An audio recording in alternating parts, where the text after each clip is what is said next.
Hello, আসসালামু আলাইকুম। আশা করি সবাই ভালো আছেন। কিছুদিন মার্কেট একটু ডাউন ট্রেন্ডে আছে, বাট আজকে কিছুটা পজিটিভ হওয়ার ট্রাই করেছে, যেটা ভালো বিষয়। তো আজকে আমি আপনাদের সাথে আহ মানে কোন সেক্টর গুলো আসলে ঘুরে দাঁড়ানোর চেষ্টা করতেছে বা কোন সেক্টর গুলো প্রথমে ঘুরে দাঁড়াবে, সেই সেক্টর গুলো নিয়ে একটু কথা বলবো খুব সংক্ষিপ্ত আকারে। এবং সাথে আমি লাইফ ইন্স্যুরেন্স এবং জেনারেল ইন্স্যুরেন্স সেক্টর থেকে 6টা স্টক নিয়ে কথা বলবো, যেটা কিছু স্টক শর্ট টার্মে এবং কিছু স্টক লং টার্মে ভালো, লং মানে মিড মিড লং টার্মে ভালো পারফর্ম করবে। সো আশা করি সাথেই থাকবেন এবং আহ, যদি উপকৃত হন তাহলে কিছু কমেন্ট এবং লাইক মতামত জানাবেন। ধন্যবাদ সবাইকে। সো শুরু করা যাক। তো আমি ব্যাংক সেক্টর নিয়ে আসলে একটু নেগেটিভ, কারণ ব্যাংক সেক্টর রিসেন্টলি কিছু নিউজের মধ্য দিয়ে যাচ্ছে, কিছু আনসার্টিনিটি আছে। তো সবকিছু মিলেই একটু ওয়েট অ্যান্ড সি মুডে থাকতে হবে ফর ব্যাংক সেক্টর। আর আজকের মার্কেট অনুসারে যে সেক্টর গুলো ট্রাই করেছে ঘুরে দাঁড়ানোর, প্রথম সেক্টরটা হচ্ছে ইঞ্জিনিয়ারিং সেক্টর। দেখেন না, গতকাল থেকে আজকে একটু উপরের দিকে ছিল এবং গ্রিন ক্যান্ডেল ফর্ম করেছে, যদিও টার্ন ওভার খুব বেশি সন্তোষজনক না, বাট তারপরেও চেষ্টা করেছে ঘুরে দাঁড়ানোর। সেকেন্ড হচ্ছে ফাইন্যান্সিয়াল ইনস্টিটিউশন, এটাও ঘুরে দাঁড়ানোর চেষ্টা করেছে। থার্ড হচ্ছে যে জেনারেল ইন্স্যুরেন্স সেক্টরটা, জেনারেল ইন্স্যুরেন্স সেক্টর গতকাল থেকে একটু উপরে এবং আজকে কিছু স্টকের দামও বেড়েছে এই সেক্টর থেকে। আর এরপরে হচ্ছে আইটি সেক্টরটা, আইটি সেক্টরটা ঘুরে দাঁড়ানোর ট্রাই করতেছে এবং আমার মনে হয় যে মার্কেট যদি ব্যাক করে তাহলে আইটি সেক্টরটাই ফার্স্ট মুভে বা ফার্স্ট অ্যাকশনে আসতে পারে। আর তারপরে লাইফ ইন্স্যুরেন্স সেক্টরটা, এটাও ঘুরে দাঁড়ানোর চেষ্টা করেছে। সো এর পাশাপাশি পেপার এন্ড প্রিন্টিং খুব ভালো বাউন্স করার চেষ্টা করেছে আজকে। মিসেলেনিয়াস এটাও বাউন্স করার চেষ্টা করেছে উপরের দিকে। আর সব শেষ হচ্ছে যে ট্রাভেল আর লিজার সেক্টরটাও ঘুরে দাঁড়ানোর চেষ্টা করেছেন। সো আমি আপনাদেরকে লাইফ ইন্স্যুরেন্স এবং জেনারেল ইন্স্যুরেন্স সেক্টর থেকে 6টা স্টক নিয়ে কথা বলবো, যেটা দেখা দেখা যাক। হ্যাঁ, ঠিক আছে। সো জেনারেল ইন্স্যুরেন্স সেক্টরের আমার প্রথম যে স্টকটা নিয়ে আমি কথা বলতে চাই, সেটা হচ্ছে প্রগতি ইন্স্যুরেন্স বা প্রগতি জেনারেল ইন্স্যুরেন্স। তো এটা হচ্ছে প্রগতি লাইফটা অলরেডি ডাবল হয়ে গেছে। ডাবল হয়ে গেছে, এটা 80 টাকা থেকে অলরেডি 230 টাকা পর্যন্ত প্রগতি লাইফটা মুভ করেছে। যদি আপনাদেরকে একটু দেখাই, প্রগতি লাইফটা অলরেডি একটা বিগ র্যালি কমপ্লিট করেছে। মানে 84 টাকা থেকে 217 টাকা পর্যন্ত। তো একই গ্রুপের শেয়ার, একই মালিকের শেয়ার। আমি জাস্ট একটা কোরিলেশন ফর্ম করার চেষ্টা করতেছি, একটা কোরিলেশন। সো যদি একই মালিকের শেয়ার একই জায়গায় একই নামে, প্রগতি লাইফ প্রগতি জেনারেল, তো যদি লাইফ ইন্স্যুরেন্সটাকে দ্বিগুণ তিনগুণ প্রাইসে নিয়ে, মানে দ্বিগুণ তিনগুণ প্রাইস পারফর্ম করতে পারে, তাহলে কেন জেনারেল ইন্স্যুরেন্স সেক্টর মানে জেনারেলটা পারফর্ম করবে না? আর সেখানে আমি কিছু ইন্ডিকেশন পাচ্ছি, যেমন এই দিনে একটা বিগ ভলিউম, মোটামুটি 1 মিলিয়ন ভলিউম চলে গেছে এই দিন। এবং এটা অবশ্যই ইনস্টিটিউশন এঙ্গেজ এখানে, মানে ইনস্টিটিউশন বাইং এটা। আর আরেকটা জিনিস দেখবেন যে গত 2 বছরে বা তার বেশি সময় ধরে এই আহ, মানে খুব বেশি ভলিউম কিন্তু নাই। দেখেন, এই খুবই মাইনর ভলিউম, মাইনর ভলিউম, কিন্তু এই জায়গাতে একটু ভলিউম পাচ্ছে, একটু ভলিউম পাচ্ছে কিন্তু। সো আমরা আশাবাদী হতে পারি, আমরা আশাবাদী হতে পারি। এবং যেহেতু এই আহ, এই শেয়ারটার ডিরেক্টরশিপে আছে আব্দুল আওয়াল মিন্টু, উনি বিএনপির খুব ব্যবসায়ী নেতা, বড় মানের ব্যবসায়ী নেতা এবং প্রভাবশালী নেতা। সো ওনার already K and Q, Dulamiya cotton, Pragati life insurance, মানে ওনার যে শেয়ার গুলো আছে অলরেডি সবগুলো ডাবল ট্রিপল হয়ে গেছে, শুধুমাত্র এই শেয়ারটাই এখনো হয়নি। So let's see what happen. এটা একটা ইন্ডিকেশন। আর সাথে হচ্ছে ইন্ডিকেটর হচ্ছে যে ভলিউম, দেখেন এখানে ভলিউম কিন্তু বাড়তেছে। আর আজকে হচ্ছে যে আরএসআই উপরের দিকে ব্যাক করেছে, আরএসআই যেটা ডাউন ট্রেন্ডে ছিল, আরএসআই ব্যাক করেছে। সো আশা করি এই শেয়ারটা খুব বেশি সময় নিবে না, হয়তো খুব তাড়াতাড়ি আমরা মোমেন্টাম দেখতে পাবো বলে আশা করি, based on price action and volume. So এটা আমার প্রথম এই সেক্টর থেকে। আর দ্বিতীয়টা হচ্ছে যে কন্টিনেন্টাল ইন্স্যুরেন্স। এই ইন্স্যুরেন্সটা আমি গত কিছুদিন ফলো করতেছি, যদিও এই ইন্স্যুরেন্সটার ক্যাটাগরি চেঞ্জ হয়ে গেছে ফ্রম এ টু বি। এটা ডিমোশন, বাট এ ক্যাটাগরি বা বি ক্যাটাগরি খুব বেশি ভ্যারি করে না, খুব বেশি ডিফারেন্স না, সিমিলার। কিন্তু আমার কাছে যেটা মানে খুব অ্যাট্রাকটিভ লাগতেছে সেটা হচ্ছে ভলিউম। দেখেন, এদিকে ভলিউম ছিল না, তারপর আস্তে আস্তে আস্তে আস্তে ভলিউম পেতে পেতে এইখানে কিন্তু একটা ভালো ভলিউম নিয়েছে, 2 মিলিয়ন, 2.5 মিলিয়ন। এবং তারপরেও কিন্তু একটু প্রাইস বেড়েছিল, কিন্তু মার্কেটটা একটু ডাউন ট্রেন্ডে আসার কারণে শেয়ারটা প্রাইস ধরে রাখতে পারেনি।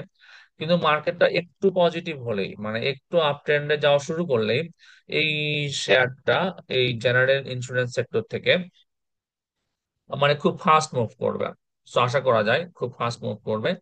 আর আমি একটা জিনিস জাস্ট মনে মনে ভাবতেছি বা অ্যাজুম করতেছি যে যেহেতু ব্যাংকিং সেক্টর থেকে BRAC bank already sector breakout দিয়েছে, আইটি সেক্টর থেকে আইএসএন অলরেডি সেক্টর ব্রেকআউট দিয়েছে, এবং অন্যান্য সেক্টর থেকে লাইফ ইন্স্যুরেন্স সেক্টর থেকে trust life insurance already sector breakout দিয়েছে। জেনারেল ইন্স্যুরেন্স সেক্টর থেকে এখনো এইটা হয়নি। তো কোনটা হবে আমি শিওর না, শিওর করে বলা যায় না, বাট আইদার প্রগতি অথবা কন্টিনেন্টাল অথবা ক্রিস্টাল অথবা সেন্ট্রাল অথবা সিটি, যে কোনো একটা হবে।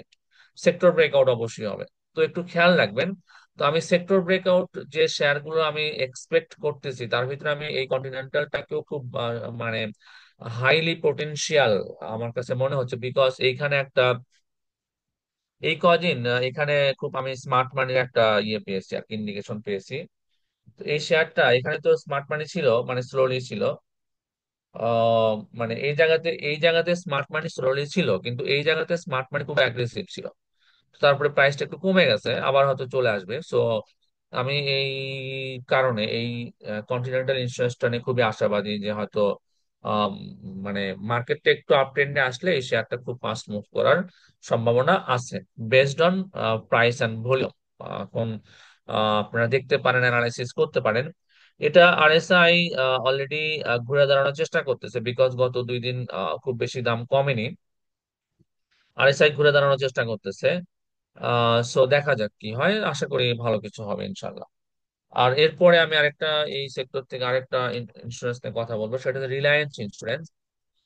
যদিও একটা একটা মাইনর র্যালি করেছে, এবং সিমিলার প্যাটার্ন, এইদিকে কোনো ভলিউম ছিল না, খুবই কম ভলিউম, কিন্তু এখানে একটু ভলিউম পাচ্ছে with a one day big volume.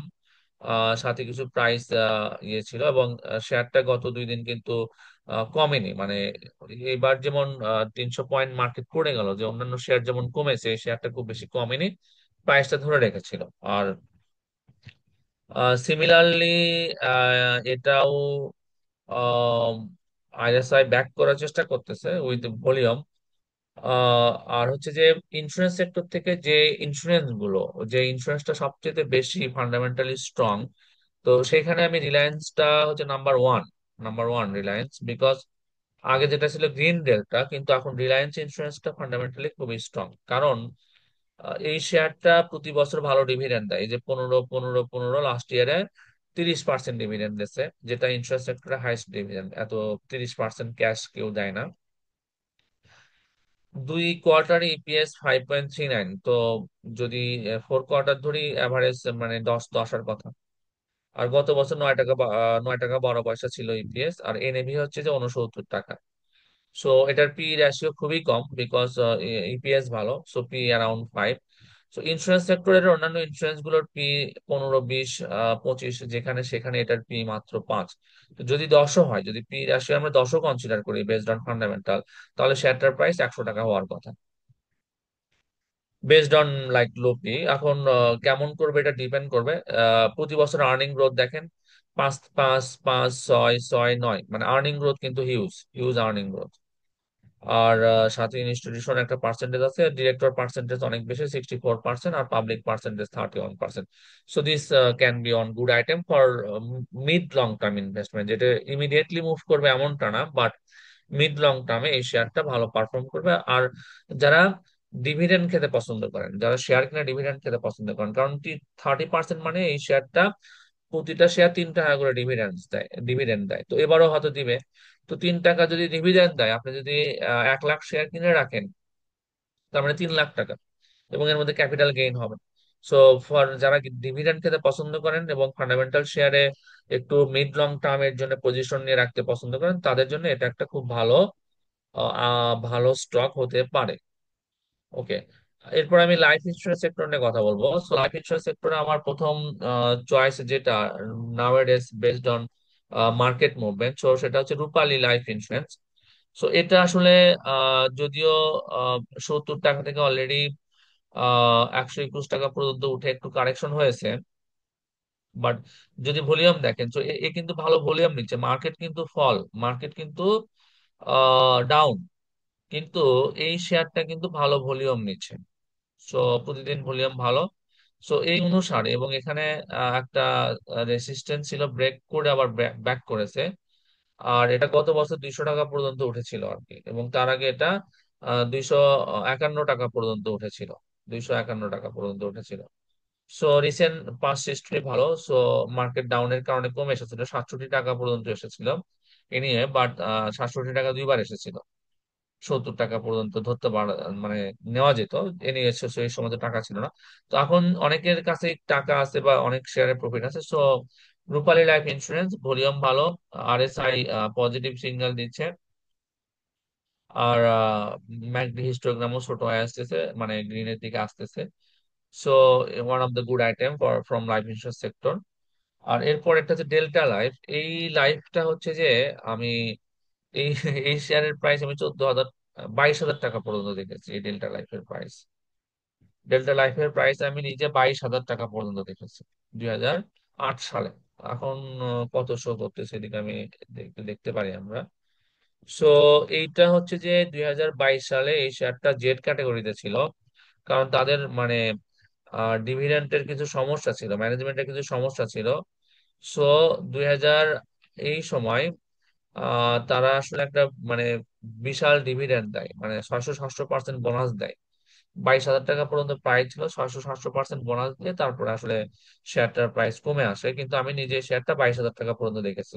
R fundamentally ভালো, ভালো ডিভিডেন্ড দেয়, 30% ডিভিডেন্ড দিয়েছে গত বছর। তো আহ, মানে জাস্ট শেয়ারটা একটু বাউন্স করার চেষ্টা করতেছে। সো অনেকদিন একটু কনসলিডেশন মোডে ছিল, তারপর আস্তে আস্তে ভলিউম নিচ্ছে। এই গত এটা এটা আসলে আমরা সপ্তাহে দেখতেছি, ডেটে যদি আমরা দেখি, গত কিছুদিন মানে আগে কিন্তু ভলিউম ছিল না। তো এখানে একটু ভলিউম ছিল, আর তারপর আস্তে আস্তে ভলিউম কিন্তু এখানে বাড়তেছে। সো মানে কেউ কিনতেছে অবশ্যই। তো এখানে যেহেতু ভলিউম ভালো এবং একটা 90 টাকা থেকে কারেকশনে 76 টাকা, মানে মোটামুটি আবার 16 টাকার মতো একটা কারেকশন হয়ে গেছে অলরেডি। তো this can be a good choice from life insurance sector. আর আজকে ডিসকাশনের আমার লাস্ট স্টকটা হচ্ছে যে ন্যাশনাল লাইফ ইন্স্যুরেন্স।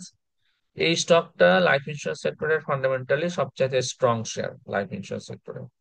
এবং রিসেন্ট পাস্টে এটা একটা ট্রেন্ড কমপ্লিট করেছে, 85 টাকা থেকে 130 টাকা পর্যন্ত উঠে 108 টাকায় এসেছে আর কি। এসে এখানে আসলে হেড অ্যান্ড শোল্ডার ফর্ম করার চেষ্টা করতেছে। কিন্তু যদি মার্কেট আপ ট্রেন্ডে চলে যায়, মার্কেট যদি আবার আপ ট্রেন্ড কনফার্ম করে, তাহলে এই স্টকটাও হয়তো খুব ফাস্ট মুভ করবে। আজকে আরএসআই পজিটিভ হওয়ার চেষ্টা করছে। সো একটা কারেকশনও হয়ে গেছে। সো ওভারঅল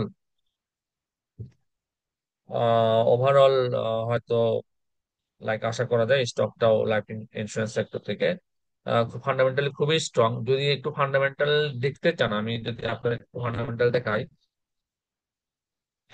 কেন এইটা লাইফ ইন্স্যুরেন্স সেক্টরের সবচাইতে স্ট্রং শেয়ার, সেই জিনিসটা আমি দেখানোর চেষ্টা করতেছি। আহ, একটু সময় নিচ্ছে এনিওয়ে। সো আমি এর আগে দেখেছিলাম যে এটার ইপিএস মোর দেন 71 টাকা। সো 71 টাকার একটা ইপিএস,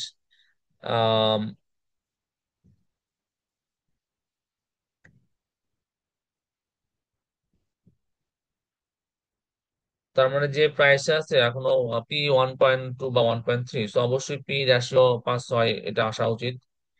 তো যদি সেটা আসে, তাহলে এটার প্রাইস কত যাবে একটু ভেবে দেখেন। তো ন্যাশনাল লাইফ ইন্স্যুরেন্স, আমি এটার রেভিনিউটা বের করলাম আর কি, ফাইন্যান্সিয়াল ডাটা 19 থেকে 23 পর্যন্ত আছে, 24-এরটা এখন আসলে আসেনি, এখানে আপডেট হয়নি। বাট এই যে সেপ্টেম্বর 30, 2024 পর্যন্ত ডাটা আছে, তারপরে 25-এরটা আপডেট হয়নি এখনো। সো দেখেন রেভিনিউ এখানে 10 মিলিয়ন ছিল, 10,000 মিলিয়ন, 11,000 মিলিয়ন, এটা সব মিলিয়নের ফিগার। লাস্ট এটা 20, সো 19 থেকে লাস্ট ইয়ারে 20 ডাবল হয়ে গেছে। আর যদি আমরা ইপিএস টা দেখি, ইপিএস টা সবাই বোঝে কারণ আমরা ইপিএস দেখেন।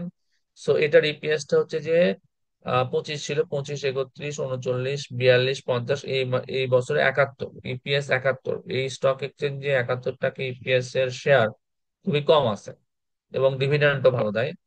সো ফান্ডামেন্টালি খুবই স্ট্রং। লাইক ওকে, এটা যে ম্যানেজমেন্ট যে ছিল, আব্দুল মোর্শেদ, উনি হচ্ছে আসলে আওয়ামী লীগের ছিল, বাট চেঞ্জ হয়ে যাবে এনিওয়ে। বাট এটা ফান্ডামেন্টালি খুবই স্ট্রং শেয়ার। সো যারা লাইফ ইন্স্যুরেন্স সেক্টরে পজিশন নিতে চান, তো তাদের জন্য এটা, national life insurance can be a good choice. So for mid long term, for mid long term, so এটা আমার ডিসকাশন ছিল। যদি ভালো লাগে, লাইক কমেন্ট একটু শেয়ার করবেন, একটু রিচ বাড়ানোর জন্য আমি চাচ্ছি আপনাদের কাছ থেকে, কারণ আমার সময় দিচ্ছি। সো এখানে আমার কিছু অবজেক্টিভ আছে, সো আপনারা একটু সাপোর্ট দিলে, একটু লাইক কমেন্ট করলে আমার ভিডিওটার রিচ বাড়বে, যেটা আমার কিছু আহ, আমি যদিও আমার চ্যানেল এখন ইনকাম করে না, বাট হয়তো আশা করি ফিউচারে করবে। চলো, সো ভালো থাকবেন সবাই, কথা হবে আবার অন্য কোনো